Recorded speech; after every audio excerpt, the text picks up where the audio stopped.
ஒவ்வொரு நைட்டு தூங்க போகும்போது நான் நினைப்பேன், ஃபோன் எங்கடா வச்சிருக்கேன், ஃபோன் இங்கே தான் வச்சிருக்கேன், நீ இங்கே சார்ஜ் போடாத, அந்த ரூமில் சார்ஜ் என்ன ஃபோன் ஆன் பண்ணி இதை கூட ரெக்கார்ட் பண்ணுவானோன்னு பயந்துட்டே தான் மேடம் ஒவ்வொரு நைட்டும் அவங்க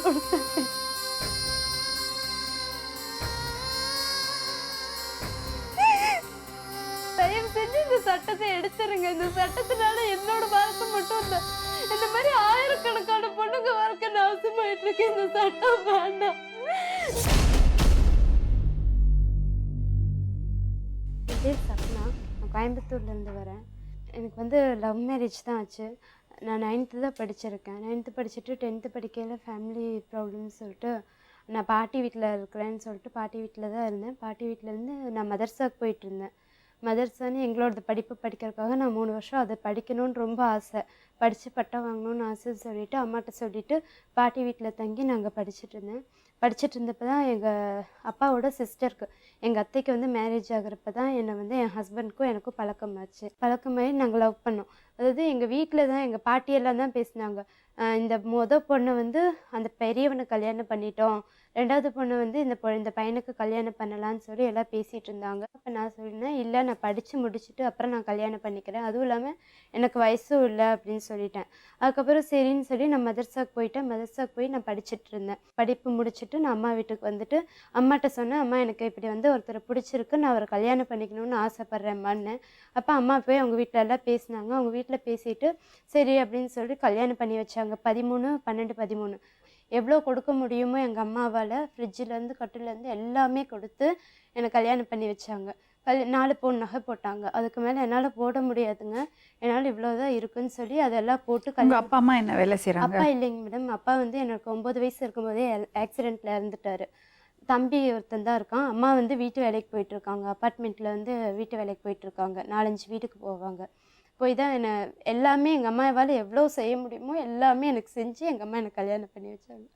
கல்யாணம் பண்ணி வச்சு மேரேஜ் ஆகி ரொம்ப ஆசை, ஏன்னா லவ் மேரேஜ், எனக்கு பிடிச்ச ஹஸ்பண்டு, என்னோடய லைஃபு, எனக்கு பிடிச்ச வாழ்க்கை எனக்கு கிடச்சிருச்சு. நிறைய பேர்த்துக்கு லவ் மேரேஜ் அவ்வளோ சீக்கிரம் செட் ஆகாது, இருந்தாலும் எனக்கு பிடிச்ச லைஃப் எனக்கு கிடச்சிருச்சுன்னு சொல்லி ரொம்ப ஆசை எனக்கு. நான் போய் உள்ளே பூந்து புதன்கிழமை மேரேஜ் ஆச்சு. வெள்ளிக்கிழமை மறு வீட்டுக்கு கூட்டிகிட்டு போனாங்க. ஞாயிற்றுக்கிழமை நான் அங்கேருந்து வந்துட்டேன். ஞாயிற்றுக்கிழமை வந்தப்போ என் ஹஸ்பண்ட் கேட்டார், இல்லை எனக்கு கொஞ்சம் கல்யாண பிரச்சனை, ஆனால் அவங்க சத்தியமாக என் கல்யாணத்துக்கு ஒரு குண்டுமணி தாலியில் கூட ஒரு குண்டுமணி தங்கம் கூட அவங்க எனக்கு வாங்கி கொடுக்கல. இன்ஃபேக்ட் சொல்லப்போனால் அவங்க ஒரு மல்லிகைப்பூ கூட எனக்கு வாங்கிட்டு வரல. மேரேஜ் அப்போவே எனக்கு அதை கொடு இதை கொடு, வீட்டில் இருந்த ஃப்ரிட்ஜை எடுத்துகிட்டு போகணுன்னு மேரேஜ் அன்னைக்கு கல்யாணம் பண்ணி அப்போ தான் உட்காந்துருக்கேன். உட்காந்தப்போ இவ்வளோ பெரிய ஃப்ரிட்ஜு, டபுள் டோர் ஃப்ரிட்ஜு, இவ்வளோ பெரிய ஃப்ரிட்ஜு இருக்கா அவங்க வீட்டில் அப்படின்னாங்க. ஆமாம், எங்கள் அப்பா இறந்தப்போ அந்த பணத்தில் இந்த ஃப்ரிட்ஜு வாங்கி வச்சுருக்கோம் அப்படின்னு. சரி எனக்கு இதுவும் வேணும் அப்படின்னாங்க. சரி ஹஸ்பண்டா? இல்லை, எங்கள் மாமனார். இதையும் கொடுத்து விட்டுருங்க, எங்கள் வீட்டில் ஃப்ரிட்ஜ் இல்லை, உங்கள் பிள்ளைக்கு தானே கொடுத்து விடுங்கன்னாங்க. எங்கள் அம்மா என்ன பண்ணாங்க, ஃப்ரிட்ஜு கொடுக்கணுமா, சரிங்க தரேன்னு சொல்லிட்டு அரைச்சி வச்ச மாவுலேருந்து எல்லாத்தையும் எடுத்து வெளியே வச்சுட்டு எங்கள் அம்மா பின்னாடியே வந்துடுச்சு வண்டி. எனக்கு சத்தியமாக தெரியாது. எங்கள் அம்மா எல்லா பொருளும் வாங்கி வச்சுருக்காங்க. வாங்கி வச்சா இவங்க மாப்பிள்ளை வண்டி பின்னாடி வருது, பின்னாடியே வண்டி பொருள் திங்ஸ் எல்லாம் எடுத்துகிட்டு போகிறதுக்கு பின்னாடி அவங்களே வண்டியை கூட்டிகிட்டு வந்துட்டாங்க. நான் முன்னாடி போனேன், என் திங்ஸ் எல்லாம் பின்னாடியே வந்துடுச்சு. போயிட்டு ஞாயிற்றுக்கிழமை வந்தப்போ என் வீட்டில் நான் கல்யாண கடன் வாங்கினது நிறையா இருக்குது, எனக்கு உன்னோட நெக்லஸும் கம்மலும் தான் 3.25 பவுன் நெக்லஸ்ஸு, 3/4 பவுன் கம்மல். அப்போ எனக்கு நெக்லஸ்ஸு தா அப்படின்னு சொன்னாங்க. சரின்னு சொல்லி கழட்டி கொடுத்துட்டேன். கழட்டி கொடுத்தா சரி அப்படின்னு வாங்கிட்டு போயிட்டாங்க. வாங்கிட்டு போயிட்டு கொஞ்சம் பரவாயில்லாமல் நடந்துக்கிட்டு ஒரு 2 நாள் தான் இருக்கும். திங்கள் செவ்வாய் போய் அடுத்த புதன் என் ஹஸ்பண்ட் நான் எனக்கு தெரியாமல் ஒரு இடத்துல நான் கடன் வாங்கினேன், எனக்கு 2000 ரூபாய் சிக்கிருச்சு, 4000 ரூபாய் எனக்கு சிக்கிருச்சு, எனக்கு என்ன பண்ணுறதுனே தெரியலன்னு அழுதாரு. அழுதப்போ இல்லைங்க, இப்போதைக்கு என்கிட்ட கம்மல் இருக்குது, இதே மாதிரி கவரிங் கம்மல் நான் வச்சுருக்கேன், அதை வேணால் நான் போட்டுக்கிறேன், இந்த கம்மலில் வச்சு நீங்கள் எதுக்கு கடன் அடிச்சுக்கோங்க, எதுக்கு கழுகுற, நான் வச்சுருக்கேன்ல உனக்கு தரேன்னு சொல்லிட்டு அந்த கம்மலையும் நான் கழட்டி கொடுத்து அதையும் வாங்கிட்டு போயிட்டு எல்லாம் பண்ணி அந்த கையில் இருந்த நகை ஃபுல்லாக போச்சு. திங்ஸ் எல்லாம் உங்கள் வீட்டுக்கு வந்துருச்சு, அவ்வளோதான். இதுக்கு மேலே ஒரு வைஃபை எதுக்கு கல்யாணம் பண்ணிட்டு வருவோமோ அதுவும் முடிஞ்சிருச்சு. எங்களுக்குள்ளே என்ன நடக்கணுமோ அதுவும் நடந்து முடிஞ்சிருச்சு. உடனே ஆரம்பிச்சிட்டாங்க அடிக்கிறது, திட்டுறது, கெட்ட வார்த்தையில் மட்டும்தான் என் மாமனார் கூப்பிடுவார். எப்படி கூப்பிடுவாருன்னா, இங்கே வா, இங்கே போ, அதாவது கெட்ட வார்த்தையில் இங்கே வா இங்கே போ இப்படி தான் கூப்பிடுவார். எப்போ பாரு பயங்கர கெட்ட வார்த்தையை தவிர அவர் வாயிலேருந்து ஒன்றுமே வர. அவர் என்ன வேலை பண்ணுறாரு? வேலைக்கெல்லாம் அவர் போகிறதில்ல. அவர் வந்து வீட்டில் உட்காந்து பீடி சுற்றுறது தான் வேலை. வேறு எந்த வேலைக்கும் அவர் கல்யாணம் ஆன புதுசுல இருந்தே அவர் வேலைக்கு போகல. எத்தனை பசங்க அவங்க வீட்டில்? அண்ணன் தம்பி 2 பேர் தான். வேறு அண்ணன் கல்யாணம் ஆயிடுச்சா? கல்யாணம் ஆகி 2 குழந்தைங்க. அப்போ வந்து ஒரு குழந்தை இருந்துச்சு. ஒரு குழந்தைய அவங்க ஒய்ஃப் வந்து ப்ரெக்னெண்ட்டாக இருந்தாங்க. ப்ரெக்னெண்ட்டாக இருந்துட்டு கல்யாணம் பண்ணிட்டாங்க. ரொம்ப டார்ச்சர். எங்கள் மாமியா எப்படின்னா ஒரு 5 ரூபா சோப்பு வாங்கிக்குவாங்க. 5 ரூபா சோப்பு வாங்கி 2ஆக உடச்சி 3 நேரம் பாத்திரம் பயங்கரமாக சேரும். வீட்டில் பாத்திரம் 3 நேரம் பாத்திரம் விளக்கணும். ஒரே ஒரு குடம் தண்ணி தான் கொடுப்பாங்க. குடம் கூட இல்லை, தோண்டி தான் சொல்லுவாங்க. அதில் ஒரு தோண்டி தண்ணியை கொடுத்து 3 நேரமும் பாத்திரம் விளக்கணும். அந்த 5 ரூபாயில் பிச்ச அரை சோப்பு கூட 5 நாளைக்கு தீரக்கூடாது. தீர்ந்தா திட்டுன்னு கெட்ட கெட்ட வார்த்தையில் தான் திட்டுவாங்க. துணி காலையில் எழுந்திரிச்சு எல்லாத்துக்கும் டீ வச்சு கொடுத்துட்டு டிஃபன் செஞ்சு கொடுத்துட்டு என் ஹஸ்பண்டை வேலைக்கு அனுப்பிட்டு அதுக்கப்புறம் நான் சாப்பிட்றதுக்குன்னு உட்காந்தேன்னா 11 மணி 11:30 மணி ஆயிரும். அந்த சாப்பிட்டு முடிச்ச உடனே எல்லோரும் போய் தூங்கிடுவாங்க. நான் அரிசி உரப்பட்டு அடுத்து சமையலுக்கு ரெடி பண்ணணும். உங்கள் அண்ணி என்ன பண்ணுவாங்க? அண்ணி அப்போ அவங்க வந்து ஒரு 3-4 மாதம் வந்து அவங்க ப்ரெக்னென்ட். இல்லை எனக்கு தலை சுற்றுது, எனக்கு வாந்தி வருது, எனக்கு தலை சுற்றுது, வாந்தி வருது, இது மட்டும்தான் அவங்க வாயிலேருந்து வரும். அப்போ ஒரு குழந்தையும் இருக்கும். அந்த குழந்தையும் பார்த்துக்கணும். எனக்கு இதெல்லாம் ஒரு பிரச்சனையாகவே தெரியல. ஏன்னா இவ்வளோ கஷ்டப்படுவேன், அழுவேன். என்னடா என்னை இவ்வளோ டார்ச்சர் பண்ணுறாங்க, எதுக்குடா எனக்கு கெட்ட வார்த்தை பேசினா சுத்தமாக பிடிக்காது. அப்போ எனக்கு கெட்ட வார்த்தையில் பேசுகிறாங்களேன்னு அழுவேன். அழுதுட்டு சாயந்தரம் வந்து என் ஹஸ்பண்ட்டை சொல்லுவேன், எனக்கு கெட்ட வார்த்தையில் பேசுகிறாங்க, என்னை வேலை வாங்குறதெல்லாம் எனக்கு பிரச்சனை கிடையாது, எனக்கு கெட்ட வார்த்தையில் மட்டும் பேச வேண்டாம்னு சொல்லு. இல்லை அவங்க கிட்ட நான் எதுவும் சொல்ல முடியாது, நீ கொஞ்ச நாள் பேசாமல் இருந்தீங்கன்னா அவங்களே அமைதியாயிருவாங்கன்னு. அன்னைக்கு சரி, அன்னைக்கு என் ஹஸ்பண்ட் வந்து பேசினா எல்லாமே மறந்து போயிடும் எனக்கு.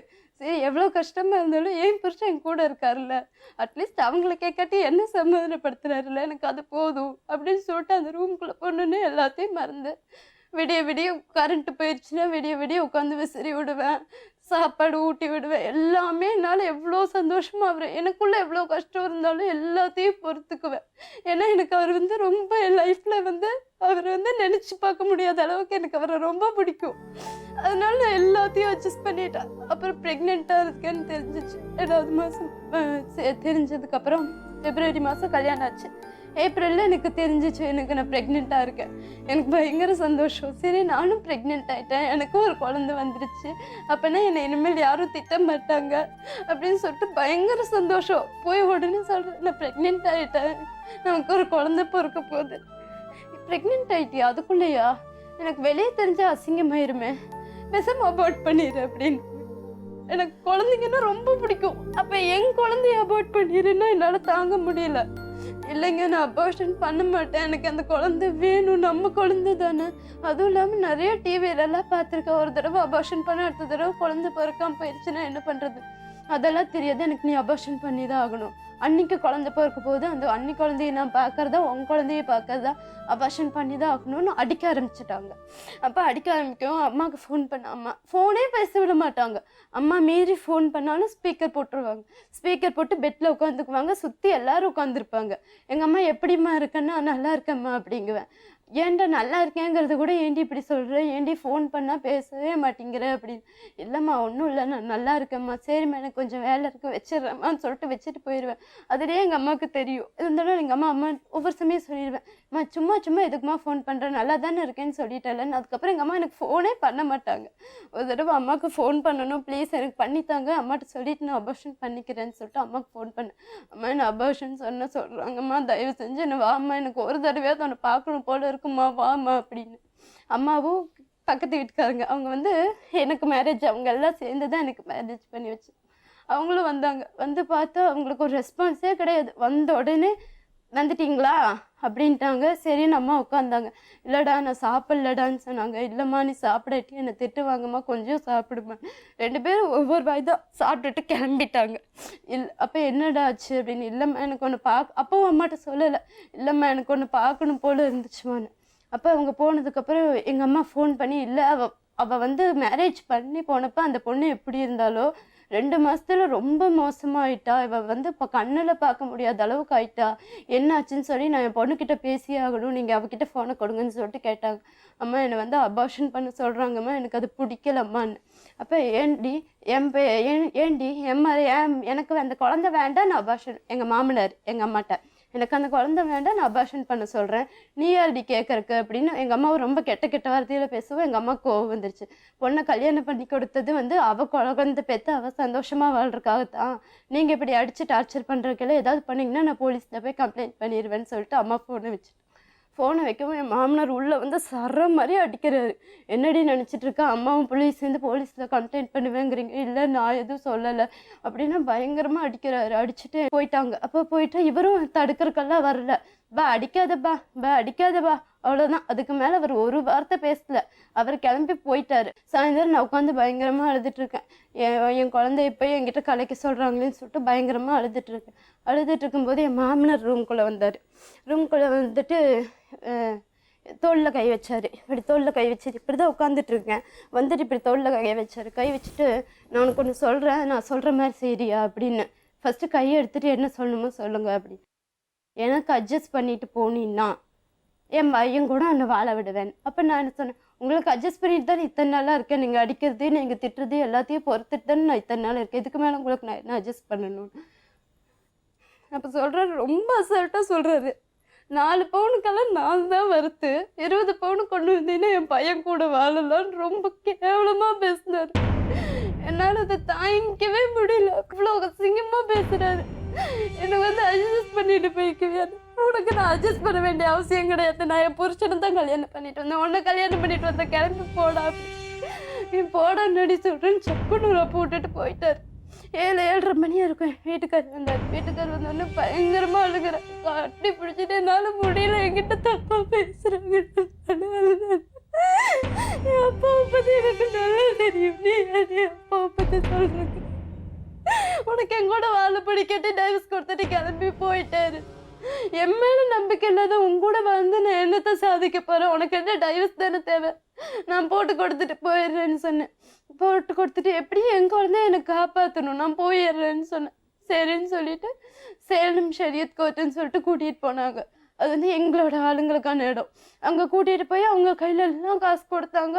எல்லோரும் வந்தாங்க, இதில் கையெழுத்து போடு அதில் கையெழுத்து போடுன்னாங்க. அம்மாவையும் ஃபோன் பண்ணி அங்கேயே வர சொல்லிட்டாங்க. அம்மாவும் வந்துட்டாங்க. அம்மா வந்தது தான் மாயம். அம்மா வந்து ஒரு 10 நிமிஷத்தில் வண்டியில் ஆள் வந்து நிற்கிறாங்க. ஒரு 10-15 ஆம்பளைங்க வந்து நிற்கிறாங்க. கையெழுத்து போடு, அது ஒரு கார்டு, கையெழுத்து போடாட்டி அடிச்சு தூக்கி போட்டு கிளம்பி போய்கிட்டே இருப்போங்கிறாங்க. எங்கள் அம்மாவுக்கும் வேறு வழி தெரியல. நீ கையெழுத்து போடு சப்னா, நம்ம என்ன பண்ணுமோ அதை அப்போ பண்ணிக்கலான்னு சரின்னு சொல்லிட்டு எதுலேயுமே எழுதலை. ஒரு வார்த்தை எந்த பேப்பர்லையும் எதுவுமே எழுதலை. எல்லாத்துலேயும் கையெழுத்து போட்டால் எல்லாத்துலேயும் கை நாட்டு வச்சு கிளம்பி வந்துட்டேன்.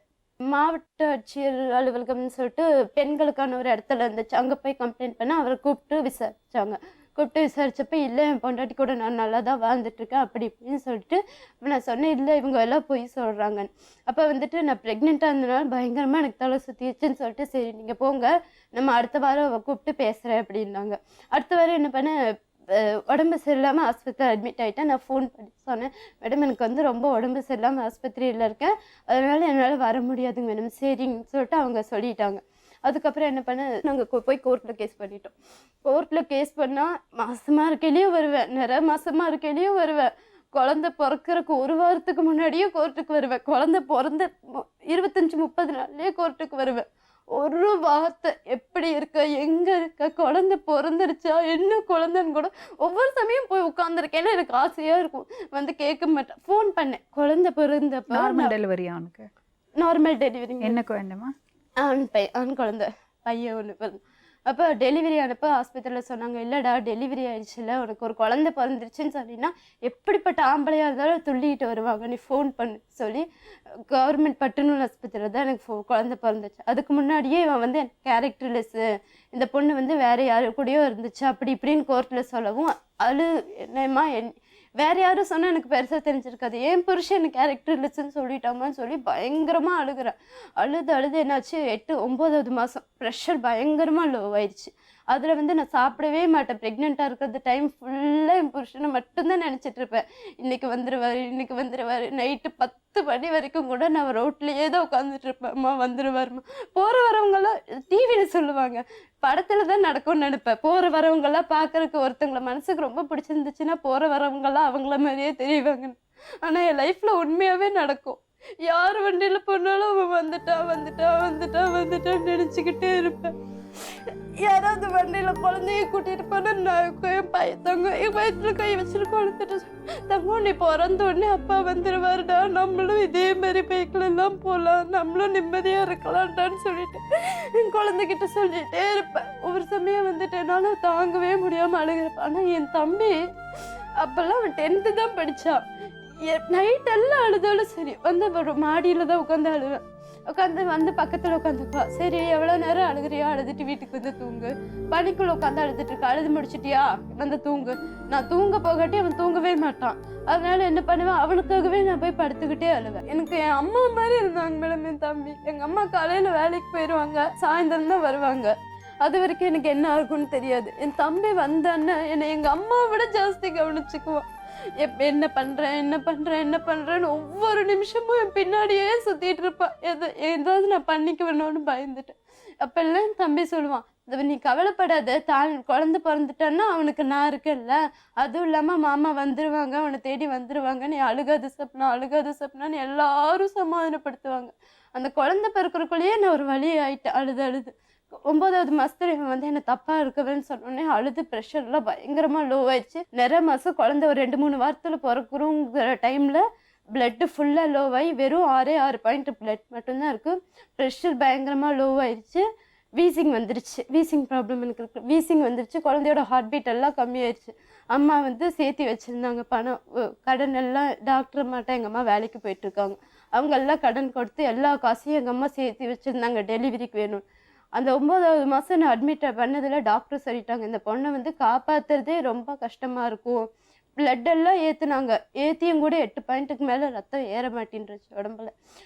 காப்பாற்றுறதே ரொம்ப கஷ்டம். மீறி போனால் பெரிய உயிரைத்தான் நாங்கள் காப்பாற்றுறதுக்கு பார்ப்போம், குழந்தைய காப்பாற்றுறது முடியாத காரியம் அப்படின்னா. அதுக்கப்புறம் டாக்டர் கவுன்சிலிங் கொடுத்தாங்க.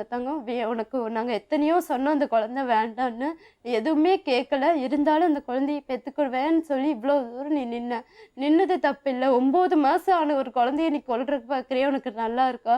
உன் புருஷன் உன்னை தேடி வரணுன்னா நீ ஃபஸ்ட்டு அந்த குழந்தைய பெற்றுக்கணும்னு சொல்லி டாக்டர் கவுன்சிலிங் 1க்கு 4-5 கவுன்சிலிங் கொடுத்து ஓகே நான் என் குழந்தைக்காக நான் எல்லா மருந்தும் சாப்பிடுவேன், மாத்திரையும் சாப்பிடுவேன்னு சொல்லி மருந்து மாத்திரை எல்லாம் சாப்பிட்டு கடைசியில் அப்பவும் கூட பெரிய ஆஸ்பத்திரி, அந்த சின்ன ஆஸ்பத்திரி இருக்குல்ல பட்டனுள்ள, இந்த மாதிரி அந்த ஆஸ்பத்திரியில் உட்காந்துட்டு இருக்கையில் கூட சொல்கிறாங்க, எதுக்கும் பெரிய ஆஸ்பத்திரிக்கு ஃபோன் பண்ணி எல்லாம் ஒருவேளை அந்த பொண்ணுக்கு வீசிங் வந்துச்சுன்னா சிசேரியன் தான் பண்ணி ஆகணும், அழுகவே கூடாது, உன்னால் அழுகாமல் இருக்க முடியுமா?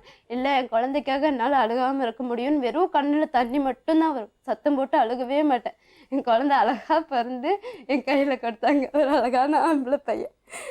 எங்கள் அம்மாட்ட கொடுத்துட்டு எங்கள் அம்மா சொன்னாங்க, அப்பா மாதிரியே இருக்கடி குழந்தைன்னு சொல்லிட்டு.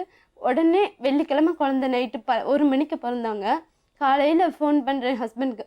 அன்றைக்கி வந்து வாய்தா கோயம்புத்தூருக்கு வந்திருக்காரு. அந்த டெலிவரி அன்றைக்கி அவருக்கு வாய்தா கோயம்புத்தூர் வந்துருக்கு. ஃபோன் பண்ணால் அவர் அட்டன் பண்ணல, அவங்க அண்ணன் தான் அட்டன் பண்ணாங்க.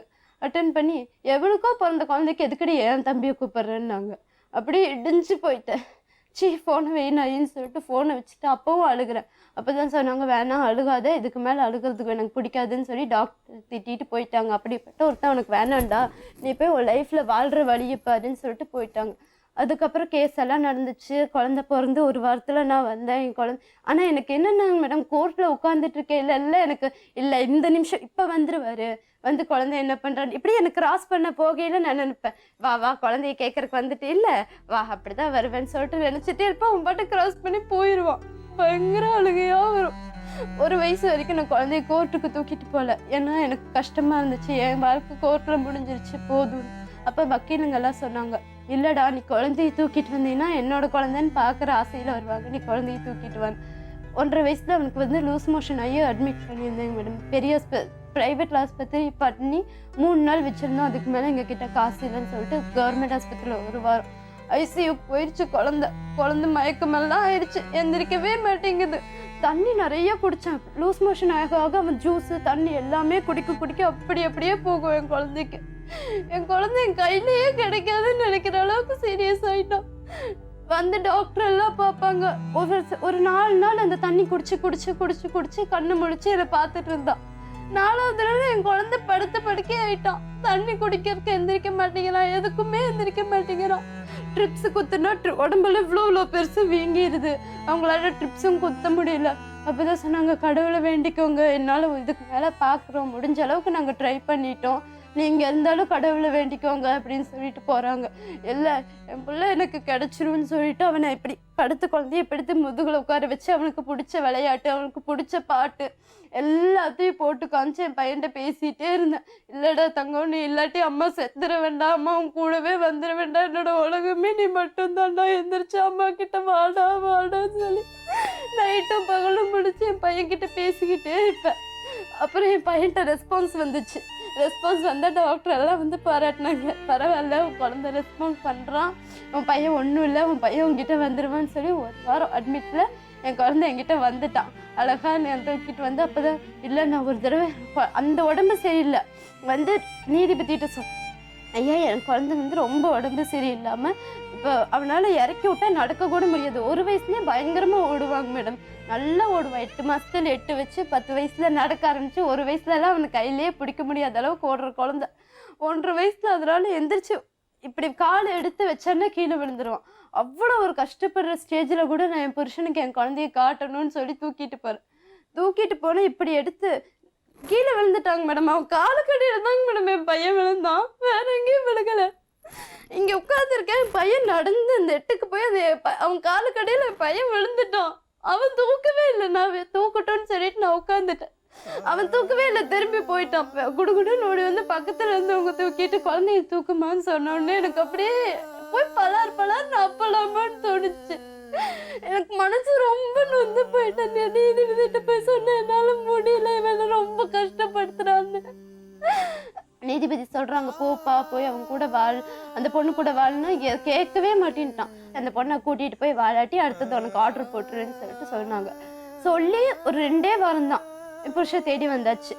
நான் வந்து உன்னை நல்லா பார்த்துக்குவேன், உன்னை பத்திரமா பார்த்துக்குவேன், உன்னை நல்லா வச்சுக்குவேன், அவங்க கூட வாழணும்னு ஆசைப்படுறேன் அப்படி இப்படின்னு சொல்லி வரவும், ஆனால் யாரும் நம்பலை.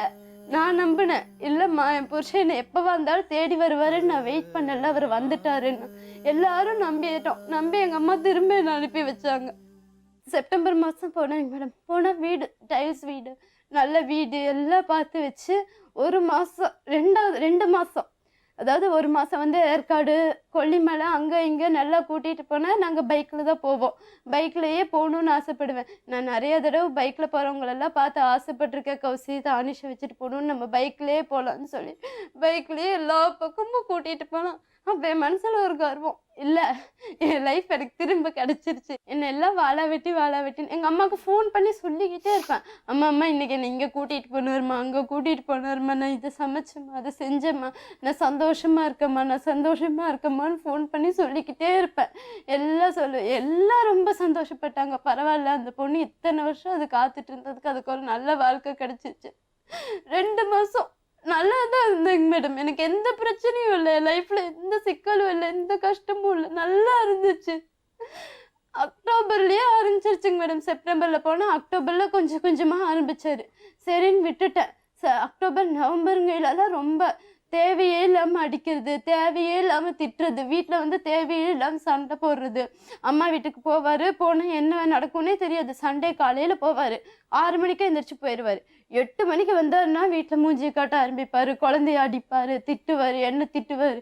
எதுக்குங்க, என்னங்க ஆச்சு, ஏன் திடீர்னு இப்படி நடந்துக்கிறேன்னு சொல்லிட்டு எவ்வளவோ கேட்டு பார்ப்பேன், சமாதானமாக எவ்வளவோ கேட்டு பார்ப்பேன், எதுவுமே சொல்கிறதில்ல.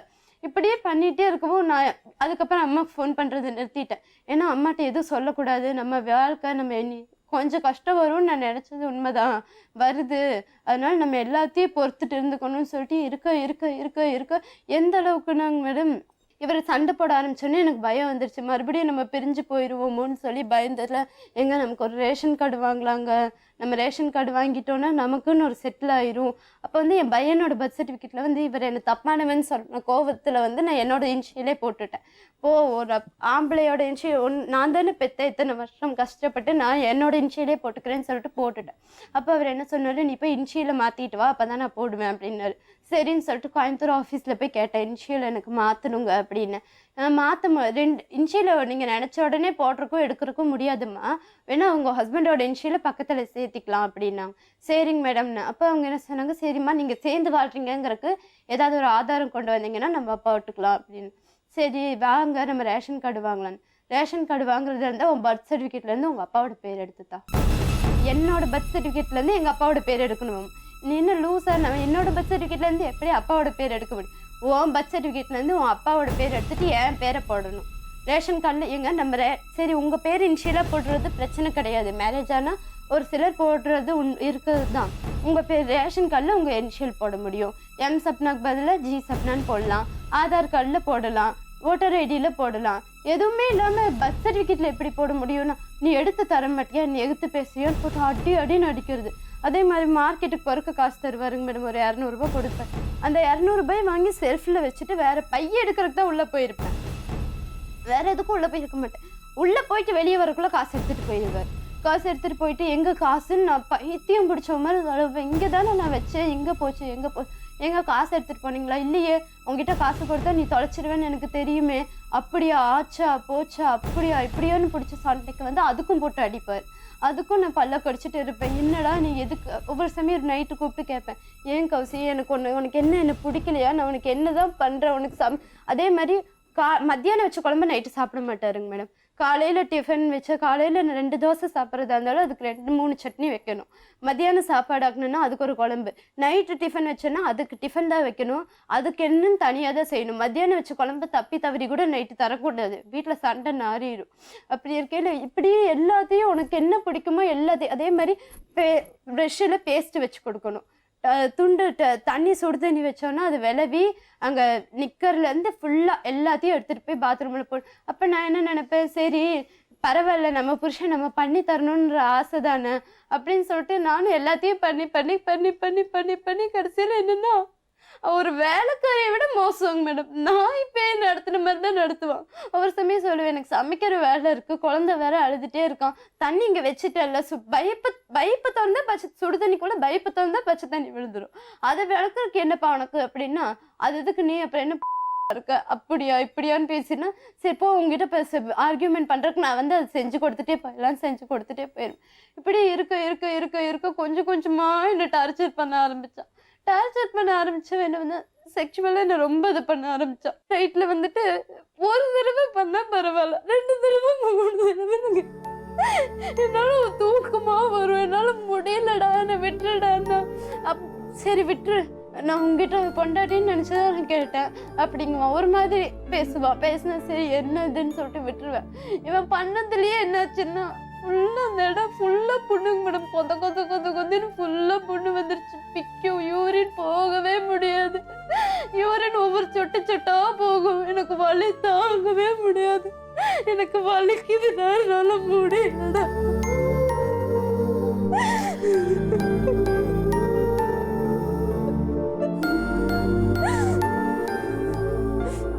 யூரின் இன்ஃபெக்ஷன் ஆச்சுன்னு மெடிக்கலில் போய் மாத்திரை வாங்கி கொடுப்பான், டானிக் வாங்கி கொடுப்பான். இல்லைடா ஒரு தடவை டாக்டர்கிட்ட போயிட்டு வரலாம், சரிப்பா நம்ம டாக்டர்கிட்ட போயிட்டு வரலாம். டாக்டர்கிட்ட போனால் டாக்டர் அப்படியே கேட்பாங்க, இந்த அளவுக்கு இன்ஃபெக்ஷன் ஆகிறதுக்கு என்ன பண்ணுன்னு எனக்கு டாக்டர்கிட்ட சொல்கிற கூட கூச்சம். இருந்தாலும் சொல்லாட்டி என்ன பண்ணுறது, நம்ம வழியாச்சுன்னு சொன்னால் டாக்டர் பிடிச்சி பயங்கரமாக திட்டுவாங்க. உனக்கெல்லாம் அறிவு இருக்கா, நீ பொண்ணு தானே சொல்ல மாட்டியா அப்படிங்குவாங்க. இல்லைங்க மேடம் சொன்னால் இப்போ இல்லைங்க மேடம் நான் தான் பண்ணேன் அப்படின்னு சொல்லிட்டு சரி ஹஸ்பண்டை கூப்பிடுன்னு சொல்லி கூப்பிட்டு சொன்னால் சரின்ட்டு வந்துட்டான். 2வது நாள் நைட்டு எனக்கு சேரலாம் அப்படின்னா டாக்டர்கிட்ட காலையில் தான் போயிட்டு வந்தேன். நைட்டு வந்து சேரலாம். இல்லை என்னால் முடியாது, நீ என்ன விளையாண்டுட்டு இருக்கியா, நீ பேசாமல் போன்னு சொல்லிட்டு நான் தூங்கிட்டேன். தூங்கினதுக்கப்புறம் பயங்கரமாக ஒரு வலி, என்னால் தாங்கவே முடியல. பயங்கரமாக துடிச்சிட்ட கௌசி, என்னால் வலி தாங்கவே முடியல, எனக்கு ரொம்ப எரியுது, என்னால் முடியலன்னு அழுகிறேன். அழுதோடனே செய்வா நம்ம டாக்டர்கிட்ட போகலான்னு சொல்லிட்டு டாக்டர்கிட்ட கூட்டிகிட்டு போயிட்டா, நீ வேண்டப்பா உங்கள் அம்மாயா இல்லாட்டி அந்த உன்னோட அம்மா இல்லாட்டி அந்த பொண்ணோட அம்மா யாரையாவது வர சொல்லு அப்படின்னு. அவங்க மாமியார் வந்தாங்க. எங்கள் மாமியார் வந்தால் தயவு செஞ்சு உங்ககிட்ட ஒரு வார்த்தையை சொல்கிறேன், 1 மாதம் மினிமம் 1 மாதமாவது உங்கள் பையன் அந்த பொண்ணு பக்கத்தில் வரவே கூடாது. அந்த பொண்ணு இப்படியே பண்ணிட்டு இருந்தால் அந்த பொண்ணு செத்து தான் போகும், என்ன நினச்சிட்டு இருக்கீங்கன்னு. சரி நான் சொல்லிடுறேன்னு சொல்லிட்டு அவங்க பையன்கிட்ட போய் இல்லை 1 மாதத்துக்கு ஒன்று சேர வேணான்ட்டாங்க அப்படின்னு சரின்னு சொல்லிட்டு வந்துட்டு நான் ஒரே வார்த்தை, என்னால் முடியாது, இதுக்கு மேலே என்னால் வலி தாங்கிறதுக்கு முடியாது. நீ எனக்கு புருஷன் தான், நான் இல்லைன்னு சொல்லலை, அதுக்கு நானும் ஒரு மனுஷி தான், எனக்கும் கொஞ்சம் ரெஸ்பான்ஸ் பண்ணு அப்படின்னு சொல்லிட்டு சண்டை போட்டுட்டு ஒரு ஒரு நாள், ஒரு வாரம் 10 நாள் ஆச்சு. 10 நாள் ஆகவுமே இவ இதுக்காக என்கிட்ட தேவையே இல்லாமல் சண்டை போடுறது, அடிக்கிறதுன்னு ஆரம்பிச்சிடுறான். அடிக்கிறது ஆரம்பிக்கவும் சரி இவன் இதுக்காக தான் பண்ணுறான்னு எனக்கு கன்ஃபார்மாக தெரிஞ்சிருச்சு. சரி ஒரு 2 நாள் நான் அம்மா வீட்டில் போய் இருந்துட்டு வரேன்னு சொல்லிட்டு வீட்டுக்கு வந்தேன். வீட்டுக்கு வந்து அம்மாட்ட சொல்லணும்னு நான் எண்ணம் இருந்தாலும் நான் சொல்லலை. இதெல்லாம் எப்படி நம்ம யார்கிட்ட சொல்கிறது? எல்லாம் கேட்பாங்க, என்னடி ஆச்சு என்னடி ஆச்சு. ஒன்றும் ஆகலை, நல்லா தானே இருக்கேன். இது புருஷன்கிட்ட போனால் உடம்பு வந்துடும், பழைய மாதிரி வந்துடுவேன்னு பார்த்தா திரும்ப இப்படியே தானடி இருக்கேன். அதெல்லாம் வந்துக்கும், நீங்கள் விடுங்கன்னு சொல்லிட்டு 2-3 நாள் ரெஸ்ட்டு. திரும்ப நியூ இயர் அன்னைக்கு இங்கே இருந்துட்டு நியூ இயர் காலையில் கிளம்பி போயிட்டேன். கிளம்பி போனால் அன்னைக்கு நைட்டே பண்ணணும்னு சரி போன்னு சொல்லி விட்டுட்டேன். அப்போ அதுலேயும் எனக்கு வலி தாங்க முடியல. பேசாமல் பல்ல கடிச்சிட்டு இருப்பேன். 2வது நாள் வந்து 3ஆம் தேதி இருக்கும். குழந்தை தூங்கலை, குழந்தைய தூங்க வைக்கிறேன் அப்படின்னு. இல்லை குழந்தை முழிச்சு பார்க்கட்டும், நம்ம பண்ணுறது முழிச்சு பார்க்கட்டும். உனக்கெல்லாம் அறிவு இருக்கா கொஞ்சமாவது? அது 3 வயசு ஆயிடுச்சு அந்த குழந்தைக்கு, இதெல்லாம் தெரியாதா அப்படின்னா, இல்லை எனக்கு அதெல்லாம் தெரியாது, நீ வா, என்னால் வரவே மாட்டேன். என்ன நினச்சிட்டு இருக்க? குழந்தைய தூங்க வைக்காமலாம் என்னால் ஒன்றும் பண்ண இவங்ககிட்ட இருந்து தப்பிக்கிறதுக்காகவே நான் பண்ணுவேங்க மேடம். என்ன பண்ணுவேன்னா, சரி நைட்டு ரொம்ப தொல்லை பண்ணுறான்ல, குழந்தை முடிச்சுட்டு இருந்தால் வேண்டான்னு சொல்லிடுவான். அதுக்கப்புறம் அவன் தூங்கிடுவான், நம்மளும் தூங்கிடலான்னு சொல்லிட்டு சாயந்தரமா குழந்தைய தூங்க போடுவேன். ஒரு 5, 6, 7 மணிக்கு அவனை எந்திரிக்காம தூங்க போட்டேன்னா நைட்டு அவன் தூங்குறதுக்கு 12 மணி ஆயிடும். அட்லீஸ்ட் அப்படியாவது பண்ணி தப்பிக்கலாம்னு சொல்லிட்டு நான் அதையும் பண்ணி பார்ப்பேன். ஓகே இவ இதை தான் ரெகுலராக இதை பண்ணிட்டு இருக்கான்னா இதுலேருந்து எப்படி நம்மளை அவாய்ட் பண்ணுறதுக்காக தான் பண்ணிட்டு இருக்கான்னு சொல்லிட்டு குழந்தை பிடிச்சிருக்கட்டும், நீ வா, குழந்தை தூங்காட்டி பரவாயில்லன்னு சொல்லிட்டு அதுக்கு ஒரே சண்டை. என்னால் பண்ண முடியாது போன்ட்டு காலையில் அன்னைக்கு நைட் அவனுக்கு ஆத்திரம். சரி படுறி, நான் அவனுக்கு காலையில் பார்த்துக்கிறேன்னு சொல்லிட்டு படுத்தா ஃபோனு ஃபஸ்ட்டு பர்த்டே கிஃப்ட் பண்ணுறதுக்காக ஒரு ஃபோன் வாங்கி கொடுத்தா மேடம். ஃபோனை வாங்கி கொடுத்தா சரின்னு சொல்லி ஃபோனை பேசி என்ன பேசுகிறேன் ஏது சத்தியமாக சொல்கிறேங்க மேடம், எங்கேன்னு இல்லை, என்னை பற்றி யார்கிட்ட வேணாலும் கேட்டு பார்க்கலாம். எங்கள் அம்மா, என் சித்தியை இவன் 3 பேர்த்த தவிர என் லிஸ்ட்டில் நம்பர் கூட இருக்காதுங்க மேடம். என் ஃபோன்லேயே வேறு யார் நம்பர் கூட இருக்காது. எங்கள் அம்மாட்ட தான் பேசுவேன், எல்லாத்தையும் ரெக்கார்ட் பண்ணுவான். வீட்டுக்குள்ளே வர்ற ஆம்பளை சர்ன்னு வீட்டுக்குள்ளே வர்ற ஆம்பளையை தான் பார்த்துருக்கோம். இப்படி ஃபஸ்ட்டு ஹாலு, சின்ன சமையல் ரூமு, ஒரு பெட்ரூமு. அந்த நான் பெட்ரூமில் இருந்தாலும் சமையல் ரூம்குள்ளே போய் ஒளிஞ்சிக்குவான். இவன் என்ன பண்ணிட்டு இருக்கான்னு ஒளிஞ்சு நின்று பார்ப்பான். பக்கத்து வீட்டில் உட்காந்து பேசிகிட்டு இருந்தால் ஒரு கதவு சாத்தி ஒரு கதவு ஓப்பனில் இருக்கும். அந்த ஒரு கதவுல நின்று ஒட்டு கேட்டுட்டு இருப்பான். ஒட்டு கேட்குற பழக்கம்னா அவ்வளோ ஒரு கீழ்த்தரமான பழக்கம். எதை பார்த்தாலும் கேட்டுக்கிட்டே. அதே மாதிரி ரெக்கார்ட் பண்ணுறது, ஃபோன் பண்ணோன்னா புருஷன் பொண்டாட்டி பேச ரெக்கார்ட் பண்ணுவான். இன்னும் இவன் என்னென்ன ரெக்கார்ட் பண்ணுறான்னு சத்தியமாக எனக்கு தெரியாது. நான் யோசிச்சிருக்கவே மாட்டேன். பார்த்தா என்னென்னமோ குழந்தை கூட விளையாடுறத ரெக்கார்ட் பண்ணி வச்சிருப்பான்னு பார்ப்போம். என்னென்ன நாங்கள் ஏதாவது ஒன்று பண்ணிட்டு இருந்தால் எல்லாத்தையும் ரெக்கார்ட் பண்ணுவான். இங்கே பார்த்தியா நான் ரெக்கார்ட் பண்ணி வச்சுருக்கேங்குவான். ஏன்டா அவனுக்கு அறிவு இருக்கா? எதை ரெக்கார்ட் பண்ணுறதுன்னு விவஸ்தை இல்லையா? ஒவ்வொரு நைட்டு தூங்க போகும்போது நான் நினைப்பேன், ஃபோன் எங்கடா வச்சுருக்கேன்? ஃபோனை இங்கே தான் வச்சுருக்கேன், நீ இங்கே சார்ஜ் போடாது, அந்த ரூமில் சார்ஜ் என்ன ஃபோன் ஆன் பண்ணி இதை கூட ரெக்கார்ட் பண்ணுவானோன்னு பயந்துட்டே தான் மேடம் ஒவ்வொரு நைட்டும் அவங்க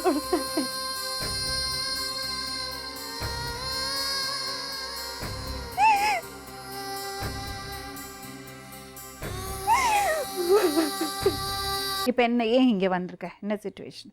இப்போ நான் வந்துட்டேன்னு தெரிஞ்சிச்சுங்க மேடம். வந்துட்டு நான் ப்ரெக்னெண்ட்டாக இருக்கேன், 2வது ப்ரெக்னென்ட்டுன்னு தெரிஞ்சிச்சு. அம்மா பயங்கரமாக திட்டுறாங்க. ஏன் சப்னா எப்போ பாரு போக போக போக போக நீ ஒரு குழந்தைய வாங்கிட்டு வந்துட்டீங்கன்னா நான் என்ன தான் பண்ணுவேன்னு சொல்லி எங்கள் அம்மா உட்காந்து அழுன்னு அழுகுறாங்க. இல்லைம்மா நான் அவளுக்கு ஃபோன் பண்ணி பார்க்குறேம்மான்னு ஃபோன் பண்ண அட்டன் பண்ண ஃபோன் அந்த நம்பரை பிளாக் பண்ணிட்டாங்க.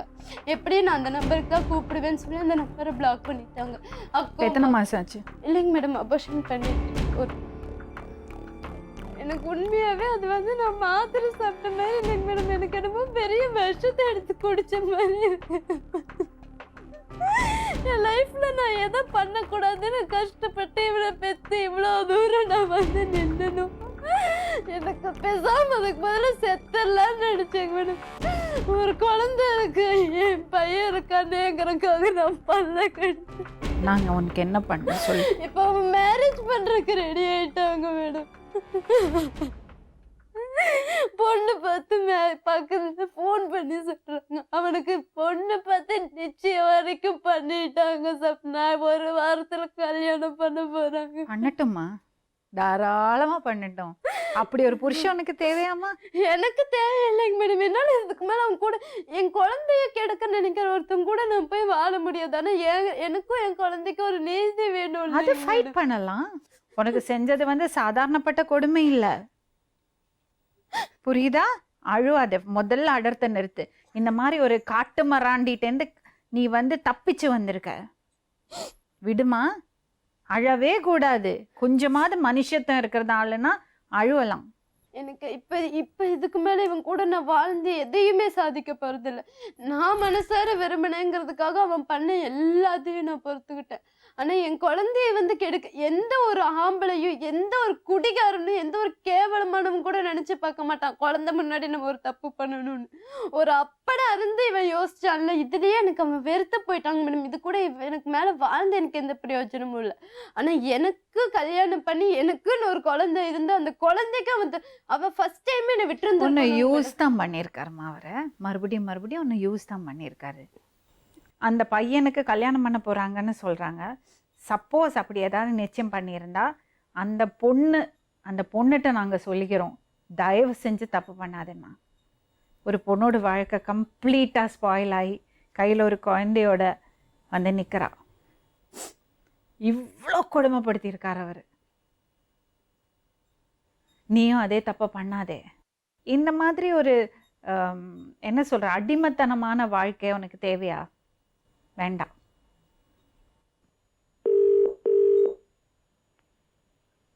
ஹலோ ஹலோ ஹலோ சொல்லுங்க. நான் சப்னா பேசுறேன். Hello hello hello hello hello hello hello, நான் ஜீ தமிழ்லேருந்து சொல்வதெல்லாம் உண்மையிலேருந்து லக்ஷ்மி ராமகிருஷ்ணன் பேசுகிறேங்க.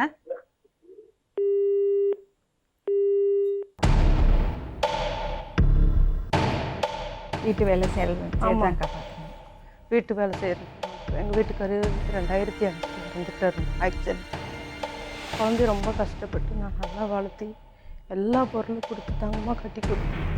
நான் சொந்தத்தில் தான் கட்டி கொடுத்துருங்க. எங்கள் பாட்டி சொன்னாங்க அங்கேயே கட்டி கொடுத்துருங்க அப்படின்னு. கட்டி கொடுத்து என் பிள்ளைய போட்டு இந்த சித்திரவதை கொடுத்துறாங்க. என்னால் காதில் கேட்கவே முடியலைங்க. அடுத்த கோர்ட்டுக்கு போயிட்டு கேஸ் போட்டோங்க. போட்டு கோர்ட்டுக்கு போய் 4 வருஷம் கோர்ட்டுக்கு போய் கோர்ட்டையும் மதிக்கிறது இல்லை. யார் சொல்கிறதையும் கேட்குறது இல்லை. நீதிபதி எப்போ வர சொன்னாலும் அவங்க 4 தடவை வர சொன்ன வருஷத்துலேயும் ஒரு 10 தடவை கூட வந்திருக்க மாட்டாங்க. போலீஸில் போய் பார்த்தா யார் ஃபோன் பண்ணாலும் எடுக்க மாட்டாங்க மேடம். அவங்க நல்லது தான் செய்கிறாங்க. ஆனால் இவங்க அதுக்கு இது பண்ணுறதும் இல்லை, சட்டையே பண்ணுறது இல்லைங்க. பிக்னிக் வர்றேன். இப்போ நீங்கள் இங்கே வந்தீங்கல்ல? ஆமாங்க. இங்கே வந்து நீங்கள் உங்கள் பிரச்சனையை சொன்னீங்க. ஆமாங்க. இப்போ அந்த பையனை கூப்பிட்டு நம்ம பேசக்கூட முடியல. தலைமறைவா இருக்கு. ஆனால் இங்கே வந்ததுனாங்களே உங்களுக்கு என்ன பயன் கிடைச்சது? எங்களுக்கு இந்த மாதிரி அடுத்த பொண்ணுகளை கெடுக்காமையும் இந்த மாதிரி பிரச்சனைகள் வர்றதுனால தான் நாங்கள் கோர்ட்டையும் வர்றோம். உங்ககிட்ட அங்கே வந்து எங்களால் வெளிப்படுத்த முடியல. வெளியே இருக்கிறவங்களுக்கு எங்களால் சொல்லி இது பண்ண முடியல. இங்க வந்தா இது வெளிச்சத்துக்கு வரும் இல்லைங்கம்மா. இனிமேல் இந்த மாதிரி யாரும் முட்டாளா இருக்க மாட்டாங்கல்ல மேடம். இனி எங்களை விரும்பணும், லவ் பண்ணணும். இந்த அளவுக்கு நம்மளோட ரெஸ்பெக்ட், என்னோட மரியாதை, எனக்கு நீ மரியாதை கொடு, உனக்கு நான் மரியாதை தர்றேங்கிற இடத்துல நம்ம நிக்கணும். புத்திசாலி பொண்ணு. இந்த பொண்ணை வச்சு வாயறதுக்கு அந்த பையன் கொடுத்து வைக்கல. ஹலோ ஹலோ, வணக்கம் சார். வணக்கம் சொல்லுங்க மேடம். இங்க சொப்னான்னு ஒரு பொண்ணு வந்திருக்கா. சரி மேடம். அவ லவ் மேரேஜ் தான். ஒரு குழந்தை பிறந்தது. அதுக்கப்புறம் அங்கே ரொம்ப கொடுமை தாங்க முடியாமல் யூஷுவல் வரதட்சணை கொடுமை, அப்புறம் மாமனார் வந்து கொஞ்சம் மிஸ்பிஹேவ் பண்ணது, அதுக்கப்புறம் ஹஸ்பண்ட் வந்து ரொம்ப கொடுமைப்படுத்திட்டு புருஷனை விட்டு 4 வருஷம் வாழ்ந்திருக்கா. சரி மேடம். கோர்ட்டில் நிறைய வாட்டி கவுன்சிலிங் பண்ணி பார்த்துருக்காங்க. ரொம்ப சின்ன பொண்ணாக இருக்கே, அதை சேர்த்து வைக்கலான்னு நிறைய வாட்டி கவுன்சிலிங் பண்ணி பார்த்துருக்காங்க.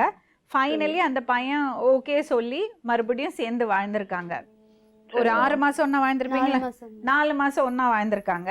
ஒரு 2-3 months ஓகே. அதுக்கப்புறம் மறுபடியும் பிரச்சனை ஆரம்பிச்சு ரொம்ப ரொம்ப டார்ச்சர் இன் த சென்ஸ் அவர் வந்து இந்த செக்ஷுவல் டார்ச்சர் தான் ரொம்ப ஜாஸ்தி அந்த பொண்ணுக்கு. சரி மேடம். அதுக்கப்புறம் அந்த பையனோட வாழ முடியாதுங்கிற அளவுக்கு அவ்வளோ ஹெல்த் ஸ்பாயில் ஆகி அவளுக்கு உடம்பு சரியில்லாமல் ஆகி டாக்டர்ஸ் எல்லாம் வந்து இன்னும் அந்த பையன் இந்த மாதிரி பண்ணிட்டு இருந்தான்னா அந்த பொண்ணோட உயிருக்கே ஆபத்து சொல்றது அளவுக்கு போயிட்டு, ஸோ அதுக்கு உடம்பு சரியில்லாமல் ஆகும்போது அவர் வந்து வெக்ஸ் ஆயிடுறாரு. வெக்ஸ் ஆகி இந்த பொண்ணை அடிக்க ஆரம்பிக்கிறாரு. ஸோ ஃபார் ஹிம் எப்படி ட்ரீட் பண்ணியிருக்காருன்னா, வீட்டில் எல்லா வேலையும் செஞ்சு அவருக்கு எல்லா பணிவிடையும் செஞ்சு தென் அதுக்கப்புறம் she plays the role of that you know ஓ அவரை ஆ, சாட்டிஸ்ஃபை பண்ணறதுக்கான ஒரு பொருள், அவ்வளவுதான். ஓகே. அப்படிதான் ட்ரீட் பண்ணியிருக்காரு. ஒரு ஸ்டேஜில் அவளால முடியாம உடல் ரீதியாகவும் மன ரீதியாகவும் முடியாம வெளியே வந்துட்டா. இப்ப என்னன்னா அந்த பையனுக்கு இன்னொரு கல்யாணம் பண்ணறதுக்கு ஏற்பாடு பண்ணிட்டு இருக்காங்க. இன்னும் விவாகரத்து வரல. இப்போ அந்த பொண்ணு அந்த பையன் கூட சேர்ந்து வர்ற மாதிரி இல்ல இல்ல மேடம். இல்ல சார், அந்த பொண்ணுங்க நீ பேசுமா. இல்லைங்க சார், கண்டிப்பா அவங்க கூட சேர்ந்து வாழ முடியாத அளவுக்கு என்ன பண்ணுமோ எல்லாமே பண்ணி அனுப்பிட்டாங்க. மேடம் இப்போ இதுல இருந்து அந்த ஹஸ்பண்ட் கிட்ட இருந்து மெயின்டெனன்ஸ் கேட்கலாம் மேடம். சரி சார். இவங்ககிட்ட வந்து அது வந்து முஸ்லீம் ஆக்ட் படியும் நீங்க வந்து நீதிமன்றத்துல போட்டு அது வந்து மனைவிக்கு வந்து ஜீவனாம்சம் கண்டிப்பா பெற்று கொள்ளலாம். சரி அதுல சார். எந்த மாற்றமும் கிடையாது மேடம். ம். திருமணம் பண்றத தடுக்கிறது தான் முடியாது. ஏன்னா வந்து முஸ்லிம்ஸ் எத்தனை மேரேஜ்னாலும் பண்ணலாம், 4 மேரேஜ் பண்ணலாம், அதுக்கு மேல கூட தான் டைவர்ஸ் பண்ணி பண்ணணும் மேடம். ஓ அப்படியா? அந்த சட்டம் மாறி இப்ப ஸ்டாப் பண்ணி வச்சிருக்காங்க மேடம் ஹைகோர்ட்ல. இல்ல அது வந்து ஜமாத் மூலமா டைவர்ஸ் பண்றத இப்பமா ரூலிங் போட்டு இது பண்ணி வச்சிருக்காங்க, ஜட்ஜ்மெண்ட் கொடுத்து, ரீசன் ஜட்ஜ்மெண்ட்ஸ் கொடுத்து. ஓ ஆமா. இல்ல வந்து ஜமாத் மூலமாவே இவங்க டைவர்ஸ் போட்டுருக்கலாம், நீதிமன்றமே வராம ஜமாத் மூலமே போட்டுருக்கலாம். அதை வந்து இப்போ வந்து ரீசெண்டா சென்னை ஹைகோர்ட்ல வந்து இது பண்ணியிருக்காங்க. எங்களோட சட்டம் வந்து நான் எங்க சட்டத்தை தப்பா சொல்லல. எங்க சட்டம் வந்து அந்த காலத்துல இருந்த மனுஷங்களுக்கு அது கரெக்டான சட்டமா இருந்துச்சுங்க மேடம். இந்த காலத்துல இருக்கிற இப்படிப்பட்ட மோசமான ஆம்பளைங்க கிட்ட நாங்க சிக்கிறதுக்கு பேரண்ட்ஸ் கிட்டயும் அவ்வளோ சீக்கிரம் விழிப்புணர்வு கிடையாது. பொண்ணுங்க என்ன மாதிரி பொண்ணுங்க கிட்டயும் கிடையாதுங்கிறப்ப அவங்களையும் சொல்ல முடியாது. தயவு செஞ்சு நான் சத்தியமா கேட்குறேன், ஒரு பொண்ணு என் லைஃப்ல நான் ரொம்ப கெஞ்சி கெஞ்சி கேட்குறேன், எங்களோட இந்த சட்டத்தை தயவு செஞ்சு எடுத்துருங்க மேடம். இதுக்கு எந்த மாதிரி ஒரு தலாக் 3 மாசம் நான் தலாக் பண்ணிட்டு நான் இன்னொரு பொண்ணை கல்யாணம் பண்ணுவேன், அவளை 3 மாசம் தலாக் பண்ணிட்டு இன்னொரு என்ன எப்படி மேடம் நாங்க வாழுவோம்? எங்களுக்கு எங்க வாழ்க்கையை வந்து இந்த சட்டம் வந்து நாசம் பண்ற மாதிரி தான் இருக்கு. நான் எங்க சட்டத்தை தப்பு சொல்லல, ஒவ்வொரு விஷயத்திலும் எங்க சட்டம் வந்து ரொம்ப நல்லதா இருந்துச்சு. தயவு செஞ்சு கெஞ்சி கேட்குறேன், தயவு செஞ்சு இந்த சட்டத்தை எடுத்துருங்க. இந்த சட்டத்தினால என்னோட வாழ்க்கை மட்டும் இல்லை, இந்த மாதிரி ஆயிரக்கணக்கான பொண்ணுங்க வாழ்க்கை நாசமாயிட்டு இருக்கு. இந்த சட்டம் வேண்டாம். இந்த சட்டம் இருக்கிறதுனால தான் என்னால் கல்யாணம் பண்ண முடியும், நான் தைரியமாக கல்யாணம் பண்ணுறோம். இப்போ என்னோட வாழ்க்கையும் என் குழந்தை வாழ்க்கையும் மாதிரி எத்தனை பேர் இந்த இடத்துக்கு வராமல் இருக்காங்க, எத்தனை பேர் கோர்ட்டில் இருக்காங்க, எத்தனை பேர் கஷ்டப்பட்டுட்டு இருக்காங்க. நாங்கள் லைஃப்ல எங்களுக்குன்னு எங்க சட்டத்துல எங்களுக்குன்னு இருக்கிற ஒரு பெரிய கஷ்டமே இதுதான். ஆனா எங்களை மாதிரி பொண்ணுங்க வாழ்க்கை நாசமாகுது மேடம். இந்த சட்டம் ரொம்ப தப்பு மேடம். அந்த காலத்துல இருந்த நேர்மையான மனுஷங்களுக்கு தாங்க மேடம் இந்த சட்டம் எல்லாம். இந்த மாதிரி அயோக்கியங்களுக்கெல்லாம் இந்த சட்டம் வச்சு ஒண்ணுமே பண்ண முடியல மேடம்.